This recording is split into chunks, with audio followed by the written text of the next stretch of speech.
کہ رات کو نفل نماز پڑھنا، تہجد پڑھ لینا، اللہ تعالیٰ نے اہل ایمان کی خاص تعریف کی ہے کہ ایمان والے بندے یہ ہوتے ہیں۔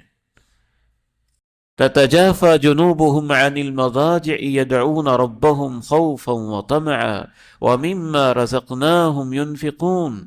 جو میرے ایمان والے بندے ہیں ان کی ایک علامت یہ بھی ہے کہ ان کے پہلو اپنے بستروں سے جدا ہو جاتے ہیں اور اپنے رب کو خوف اور طمع کے ساتھ پکارنے لگتے ہیں، اور دن میں میری راہوں میں خرچ کرتے ہیں۔ کسی کو نہیں پتا کہ ان کی آنکھوں کو ٹھنڈا کرنے کا میں نے کیا انتظام کیا ہوا ہے۔ اس لیے ہمیں اس پہلو پہ خاص توجہ کرنی چاہیے